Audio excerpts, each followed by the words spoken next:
Hello students. आज हम लोग देखते हैं क्लास 10th का तीसरा चैप्टर दो चर वाला रैखिक समीकरण। दो चर वाला रैखिक समीकरण में हम लोग क्या पढ़ते हैं, जिसमें दो चर राशि होता है, अर्थात एक x चर राशि होता है और एक y चर राशि होता है। जब कभी भी समीकरण में जब दो राशि का मान ज्ञात करना होता है तो उसके लिए कम से कम दो समीकरण की आवश्यकता होती है। जैसे हमारा चर राशि का दो चर रैखिक समीकरण का रूप होता है a1x plus b1y plus c1 बराबर 0, a2x plus b2y plus c2 बराबर 0। ये हमारा रूप होता है दो चर रैखिक समीकरण। जब समीकरण को हम लोग हल करते हैं, दो समीकरण दिया उसका हल करते हैं, एक्स वाई का मान निकालना होता है, तो कभी कभी तीन तरह की स्थितियां आती हैं। कभी कभी हमारा हल करते हैं तो एक्स का मान निकल जाता है, वाई का मान निकलता है। कभी कभी ऐसा स्थिति आता है जिसमें एक्स वाई का मान नहीं निकल पाता है, और कभी कभी ऐसा स्थिति आता है जिसमें बहुत सारा उसका एक्स का मान भी बहुत सारा होता है और वाई का मान भी बहुत सारा होता है। तो उसके लिए हम लोग जानेंगे कुछ फार्मूला होता है, a1/a2 not equal to b1/b2 हो। एक स्थिति ऐसा आएगा a1/a2 बराबर b1/b2 बराबर c1/c2। फिर एक होता है a1/a2 बराबर b1/b2 not equal to c1/c2। ये हमारा तीन तरह की स्थितियां होता है। ये तीनों स्थितियों लोग पहला है a1/a2 not equal to b1/b2। कहने का मतलब जब इस तरीके का समीकरण हमारा दिया रहेगा तो हम इसको बोले x के गुणांक वाले को बोलेंगे a1, यहाँ पे x के गुणांक वाले को बोलेंगे a2। a1/a2 का मान निकालेंगे और b1/b2 का मान निकालेंगे। यदि दोनों का मान बराबर नहीं होगा तो हम लोग उसका बोलेंगे कि इसका एक हल है, उस समीकरण का एक हल है, अर्थात यह रेखा जो है प्रतिच्छेदी रेखा होगा। ठीक है। फिर इसके बाद जब तीनों आपस में बराबर हो, a1/a2 बराबर b1/b2 बराबर c1/c2, तो इसको हम लोग बोलेंगे कि इसका अनेक हल होगा, मतलब अनंत हल होगा। और वह दोनों रेखा जो होगा वह रेखा कैसा होगा, तो वह रेखा समपाती होगा। वह रेखा कैसा होगा, समपाती होगा। इसी तरीके से आगे देखते हैं, जब a1/a2 बराबर b1/b2 और c1/c2 बराबर नहीं हो तो उसका कोई हल नहीं होगा, अर्थात उसका हम लोग हल नहीं निकाल सकते हैं, कोई हल नहीं होगा। अर्थात यह रेखा कैसा होगा, तो समांतर रेखा होगा। इसमें थोड़ा सा देख लेते हैं, जब दो रेखाएं इस तरीके से आए तो एक जगह काट दिया। ठीक है, दो रेखा है, ये रेखा एक है और ये रेखा एक है। जब दोनों रेखाएं एक दूसरे की तरफ खींचा जा रहा है तो एक बिंदु पर काट रहा है, इसका मतलब इसका एक हल है, इसका एक हल है। जब उसी तरीके के दो रेखा, एक रेखा पहले खींचे फिर एक रेखा और इसी पर खींच रहे हैं, ठीक है, तो सभी जगह काट रहा है, यहाँ भी काटा यहाँ भी काटा, सभी जगह पे काटते चल रहा है। इसका मतलब इसका बिंदु कितने जगह काट रहा है, तो बहुत सारा बिंदु काट रहा है। इसका मतलब क्या हो गया, अनंत हल होगा। उसी तरीके जब दो रेखा खींचेंगे तो ऐसे भी खींच सकते हैं, एक ऊपर जा रहा है एक नीचे से जा रहा है, तो ये दोनों हमारा कैसा हो गया, समांतर हो गया। कहने का मतलब कहीं भी यह रेखा नहीं काट रहा है एक दूसरे को। जब एक दूसरे को कहीं भी आपस में नहीं काट रहा है तो इसे हम लोग क्या बोलेंगे कि इसका कोई हल नहीं है, अर्थात यह कैसा रेखा है, समांतर रेखा है। जिस तरीके से हम लोग क्वेश्चन में देखेंगे, यदि हमारा दिया है कि 3x + 4y + 9 बराबर 0 तथा 5x - 7y + 8 बराबर 0, तो इसको हमको बताना है कि कैसा हल है। और थोड़ा सा और हम लोग ध्यान देंगे, ये दोनों को हम लोग बोलते हैं अद्वितीय हल। अद्वितीय हल मतलब जिसका हल है तो इसका भी हल है और इसका भी हल है, लेकिन इसका हल नहीं है। तो इसमें हमारा बताएगा, क्वेश्चन पूछ दिया कि इसका बताइए कि कैसा हल है, तो हम लोग यहाँ पे लिखेंगे a1/a2, पहले मान निकालेंगे तो a1 का मान 3 और a2 का मान कितना है 5। फिर निकालेंगे b1/b2, b1 का मान 4 और b2 का मान -7। a1/a2 और b1/b2 बराबर दिखाई दे रहा है, नहीं दिखाई दे रहा, तो लिखेंगे a1/a2 not equal to b1/b2। इसका मतलब दोनों आपस में बराबर नहीं है। जब बराबर नहीं है तो इसे हम लोग क्या बोलेंगे कि यह प्रतिच्छेदी रेखा है, अर्थात इसका अद्वितीय हल है। ठीक है, हम लोग पीछे ए बी सी का मान निकालने के लिए सीख लेते हैं, लेकिन थोड़ा सा यहाँ पे जिसको इसमें दिक्कत है कि ए बी सी का मान कैसे निकला, तो हम यहाँ पे क्वेश्चन और लिख दे रहे हैं, जिससे हमारा लिखा रहेगा 3x - 5y + 9 बराबर 0। इसमें a किसको बोलेंगे, तो a x के गुना में जो रहता है ओकरा बोलते हैं तो a बराबर 3, y के गुना में जो रहता है ओकरा बोलते हैं b, तो b बराबर -5, और जो अंत में रहता है अचर पद रहता है ओकरा हम बोलते हैं सी। तो सी बराबर कितना हो गया 9। इस तरीके के ए बी सी का मान निकालने के लिए पीछे वाला वीडियो में भी सिखाए थे जिसमें हम लोग पढ़े थे द्विघात समीकरण। फिर इसके बाद इसमें और हमारा क्वेश्चन हो सकता है 3x प्लस 6y माइनस 9 बराबर 0 तथा 4x प्लस 8y माइनस 12 बराबर 0। हम लोग इसको देखते हैं कि इसका कैसा हल है। तो यहाँ पर लिखेंगे a1 बट्टा a2 बराबर हमारा कितना हो जाएगा a1 बट्टा a2। तो a1 का मान 3 और a2 का मान कितना हो गया 4। फिर निकालेंगे b1 बट्टा b2। तो b1 का मान 6 और b2 का मान 8। तो हल भी कर सकते हैं इसको 3 दूनी के 6 4 दूनी के 8 3 बटे कितना हो गया 4। फिर निकालेंगे c1 बट्टा c2। c1 का मान हो गया -9 और C2 का मान हो गया -12। जो चिन्ह होता है उसको लेके चलते हैं। तो सर प्लस नहीं लिखे हैं, यहाँ भी प्लस नहीं लिखे हैं, तो प्लस छिपा होता है, हमें प्लस लिखने की जरूरत नहीं है। आगे चलते 3 × 9 4 3 12, यहाँ पे माइनस माइनस कट गया तो बच गया 3/4 3/4 3/4 3/4। इसका मतलब क्या हुआ a1 बट्टा a2 बराबर हो गया b1 बट्टा b2 बराबर हो गया c1 बट्टा में c2। जब तीनों आपस में बराबर आ गया, तो जब तीनों आपस में बराबर होता है तो इसके कितने हल हैं अनेक। तो हम लोग यहाँ पे क्या लिख देंगे इसका अनेक हल हैं। फिर इसी तरीक़ा से आगे हम लोग अब अगला क्वेश्चन देखते हैं। हमारा क्वेश्चन इसी में और पूछ देगा कि 5x माइनस 7y प्लस 8 बराबर 0 तथा 10x माइनस 14y प्लस 6 बराबर 0 मान निकालेंगे। a1 बट्टा a2, तो a1 का मान 5, a2 का मान 10, 5 दूनी का 10 1/2। फिर निकालेंगे b1 बट्टा b2, b1 का मान -7, b2 का मान -14, माइनस माइनस कट गया 7 दूनी के 14 आ गया 1/2। c1 बट्टा c2, c1 का मान 8, c2 का मान 6, 4 दूनी 8 3 दूनी के 6 आ गया 4/3। a1 बट्टा a2 1/2 है, b1 बट्टा b2 1/2 है। इसका मतलब a1 बट्टा a2 बराबर है b1 बट्टा b2, लेकिन c1 बट्टा c2 बराबर नहीं है। तो जब दो को बराबर हो तीसरा बराबर नहीं हो तो इसे हम लोग क्या बोलते हैं कि इसका कोई हल नहीं है। इस तरीके से हम लोग कैसा भी क्वेश्चन निकाल सकते हैं, ठीक है। एक इसमें और कभी कभी क्वेश्चन में बोल देता है कि जब समीकरण के लिख देगा समीकरण के अनेक हल है तो के का मान निकालें। समीकरण का अनेक हल है तो के का मान निकालें। जैसे हमारा दिया रहेगा kx प्लस 6y माइनस 9 बराबर 0। फिर एक और दिया रहेगा 3x प्लस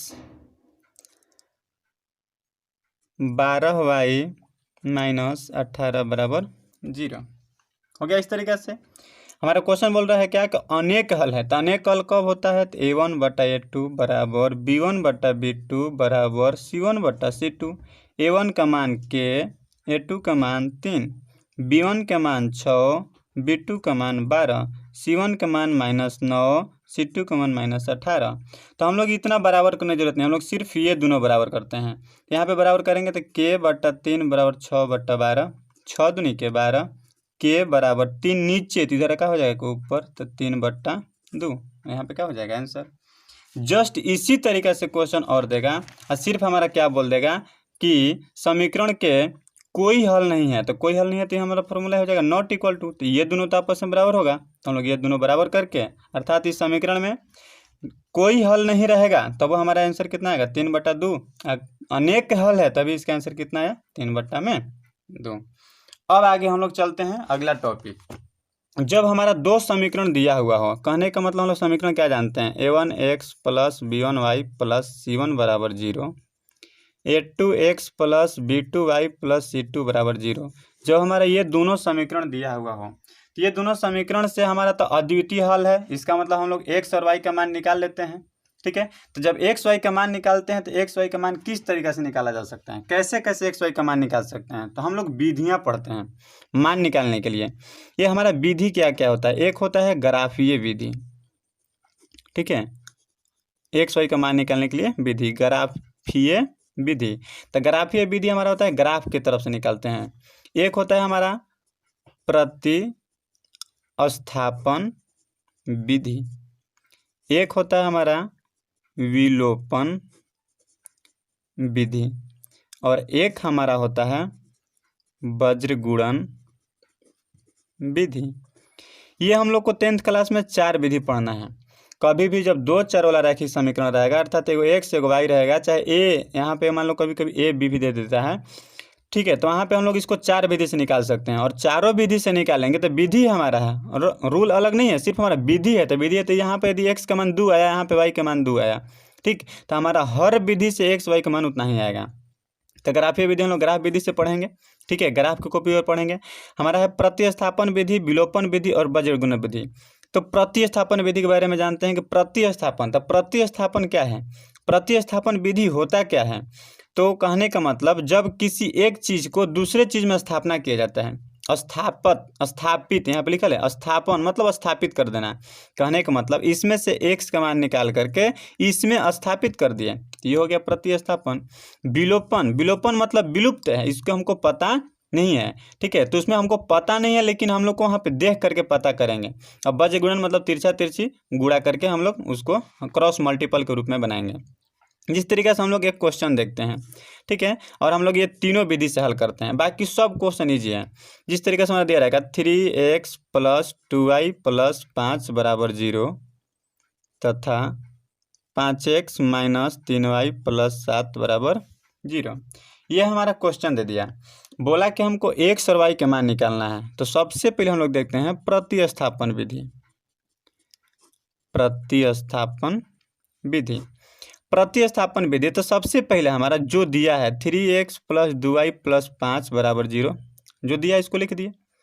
हमें x का मान निकालो या y का मान निकालो। प्रतिस्थापन विधि क्या कहता है कि किसी एक का मान निकालो और दूसरे समीकरण में रख दो, ठीक है, कभी भी एक समीकरण में से एक का मान निकालो और दूसरे समीकरण में रखो। इसको हम लोग मान लीजिए समीकरण 1 और इसको मान लीजिए समीकरण नंबर 2। जब समीकरण 1 में चलते हैं, मान कैसे निकालेंगे, तो पहले 3x बराबर तभी ना निकलेगा, 5 प्लस में उधर गया तो क्या हो गया माइनस, 2y प्लस में इधर क्या हो गया माइनस, क्योंकि सबको भगाएंगे एक्स वाले को छोड़ के। फिर इसके बाद या x बराबर -5 - 2y, 3 ऊपर तेने क्या हो जाएगा क्या नीचे, सबके बट्टा में आ जाएगा। x का मान तो हमें निकल गया। अब यहाँ पे लिखेंगे x का मान समीकरण 2 में रखने पर, ये तो हम रखेंगे, इसका मतलब प्रतिस्थापित कर देंगे। तो क्या है हमारा 5x - 3y + 7 = 0 है। 5x, x का मान तो हमारा आया यहाँ पे, कितना आया है -5 - 2y / 3 - 3y + 7 = 0। आगे हल करते हैं या गुना करते हैं, -50 25 -5 दूनी के 10 y बट्टा में 3 -3y प्लस में 7 उधर जाकर हो जाएगा माइनस, या इसके बटा में तो एक छिपा हुआ -25 - 10y लघुत्तम हो जाएगा 3 ना, -3 1 3 तो 3 तरीके 9 बराबर -7। फिर या -25 माइनस माइनस प्लस, तो 10 9 19y, तिरछा तिरछी गुना कर देते हैं तो 70 21, या -19y बराबर -21, माइनस में 25 उधर जाएगा हो जाएगा प्लस, या -19y बराबर यहाँ पे 21 प्लस माइनस माइनस 21 25 में 21 गया कितना बचेगा 4, या y बराबर 4 19 ऊपर है तेने आके नीचे माइनस, तो y बराबर कितना आ गया -4/19। अब हमारा जब y के मान पता हो गया तो हम लोग यहाँ पे इसको समीकरण 3 भी मान सकते हैं। तो हम लोग y का मान समीकरण 3 में रख सकते हैं। समीकरण 3 हमारा है x बराबर -5 - 2y बट्टा में 3, आगे बराबर -5 - 2 गुना y का मान है -4/19, फिर बट्टा में सब कितना है 3। फिर इसको आगे चलते हैं, बराबर -5 माइनस माइनस प्लस 4 दूनी के 8/19, फिर बट्टा में 3, इसके बट्टा में कितना छिपा हुआ है 1 19 के लघुत्तम 19, 1 से 19 19 बार में तो 19 5 से 95, 19 से कम 19 तो 8 कम 8, फिर बट्टा में कितना है 3, माइनस प्लस माइनस, अब 95 में से 8 घटेगा, यहाँ पे 15 में 8 गया 7, माइनस 87, फिर बट्टा में 19, ये मेन बट्टा है, तो मेन बट्टा क्या बदलते हैं गुना में, तो नीचे वाला इसके बट्टा में कितना छिपल है, तो 1 ऊपर है, 3 कहाँ जाएगा नीचे, कट जाएगा, 3 दूनी 6, 3 27, माइनस 29 बट्टा में 19, ये हमारा किसका मान हो गया, x का मान, तो हमारा y का मान आ गया -4/19 और x का मान आ गया -29/19। ठीक है, इस तरीके से हम लोग x का भी मान निकाल लिए और y का भी मान निकाल लिए। अब वही क्वेश्चन को हम लोग अगला विधि से देखते हैं, विलोपन विधि। विलोपन विधि में क्या होता है, तो सबसे पहले जो हमारा दिया है दोनों समीकरण को मान लेंगे, समीकरण नंबर 1 और समीकरण नंबर 2। अब हमें करना क्या है, कभी भी जब विलोपन विधि से हल करना हो तो बहुत ही ईजी है। यहाँ पे x का गुणांक 3 और यहाँ पे x का गुणांक 5। ठीक है, तो हम लोग करते क्या हैं, पहले हम लोग यहाँ पे ऐसे लिखेंगे, समीकरण 1 गुना, फिर यहाँ पे समीकरण 2 गुना। अब समीकरण 1 में भी गुना करना है और समीकरण 2 में भी गुना करना है, और वैसा गुना किया जाए ताकि x से x कट जाए और चाहे y से y कट जाए, जो तुम्हारा विचार कटा सकते हो।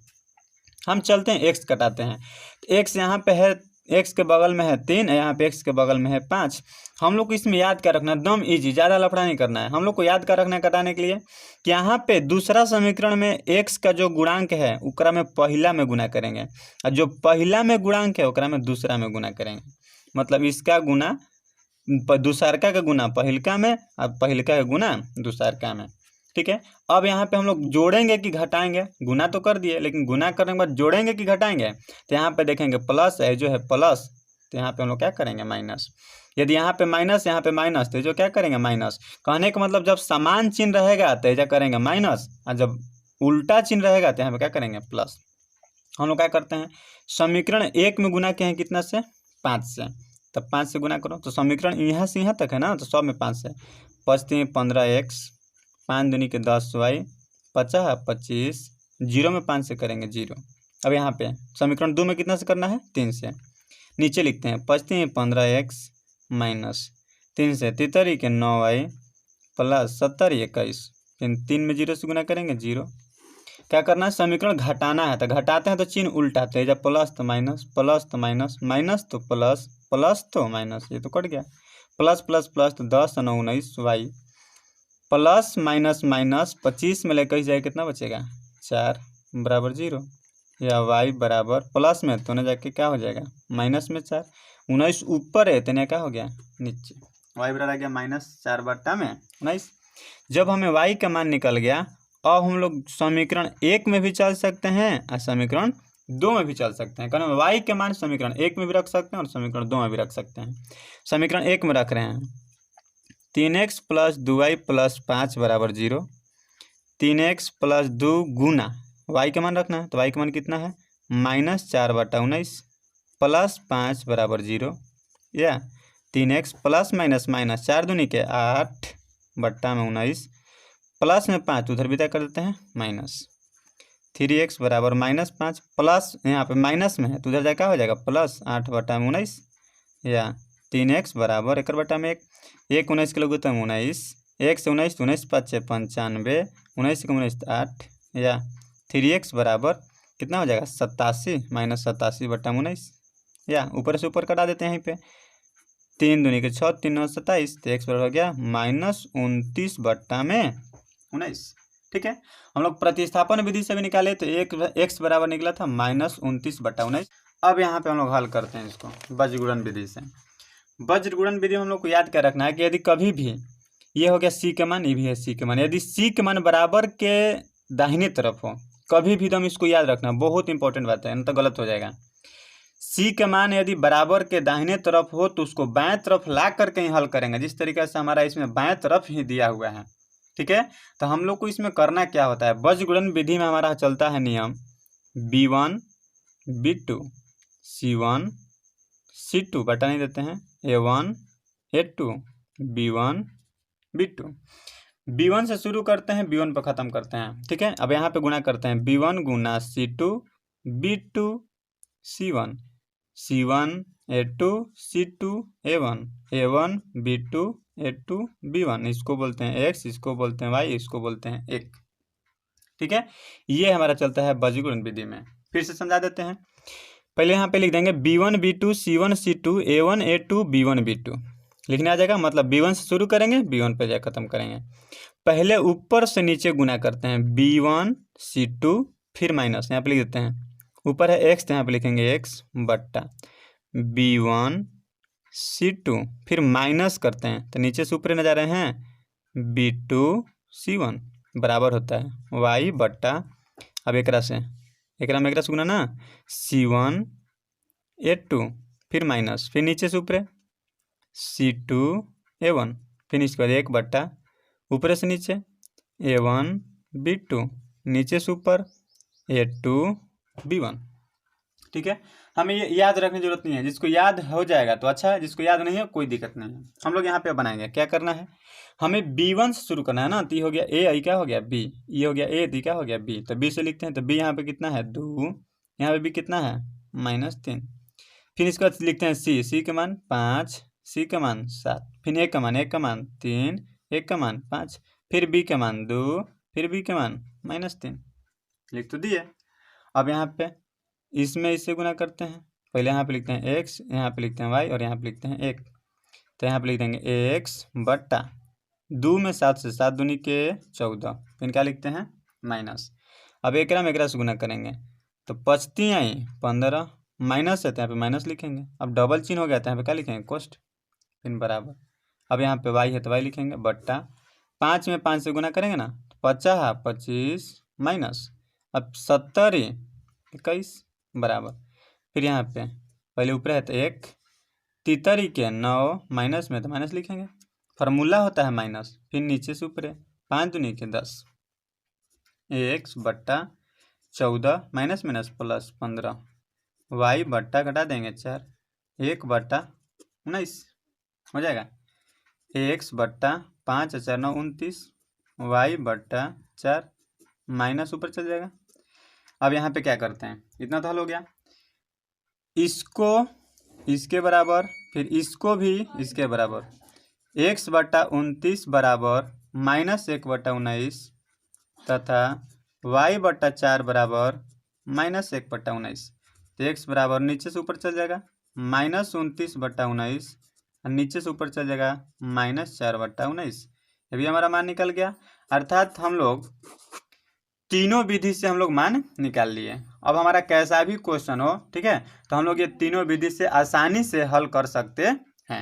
आज हम लोग इतना ही देखते हैं, फिर अगला वीडियो में हम लोग किताब से क्वेश्चन देखेंगे और सभी को पारा पारी वीडियो से सभी का अलग अलग चैप्टर दिया है। प्रतिस्थापन विधि का अलग है, बजीगुणन विधि का अलग है, विलोपन विधि का अलग है। सब में हम लोग क्वेश्चन देखेंगे और इजी से सोल्व करेंगे।